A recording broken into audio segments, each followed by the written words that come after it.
brother trying a lot of different things all the time.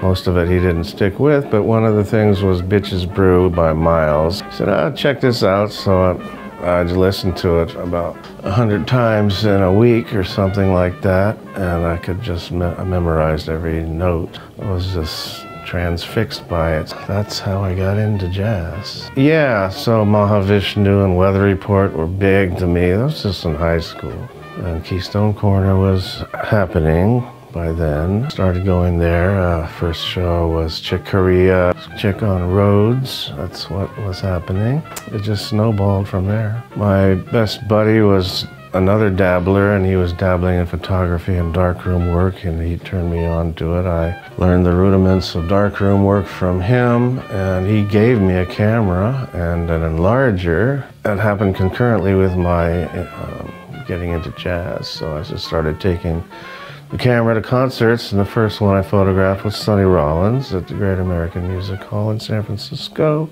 So that was memorable, and I did okay with the photos, you know, not too bad.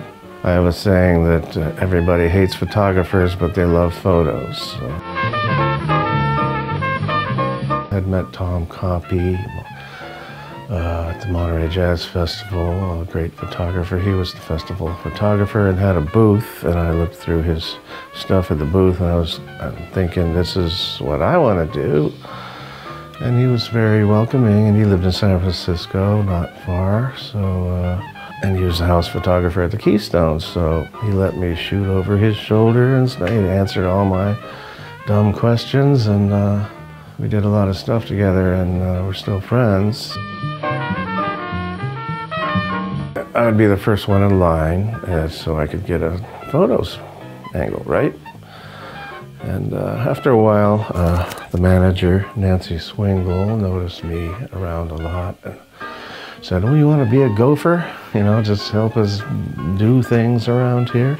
I said, "Sign me up." So the best thing I did was take the musicians over to their radio interviews at K-Jazz. It was across the bay in Alameda, so we had to drive over there. And I had quality hang time with the heavyweight people like Dexter and Stan Getz and Max and Art and Randy Weston. They were universal thinkers. They were world travelers. They saw the big picture. They weren't provincial. They talked about the planet. They thought globally and universally, which is what resonated with me as a way of life. I still shoot the newcomers that come along, the new guard. If I can. Festivals are a good way to do it. A lot of artists in a short amount of time.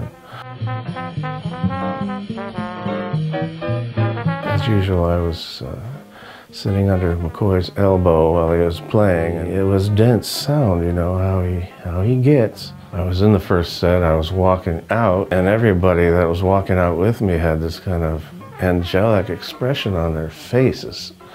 And the people who were waiting in line saw us with these expressions, and they go, "Oh, we're in for quite a night tonight." He's our artist himself, and has the artist spirit and temperament.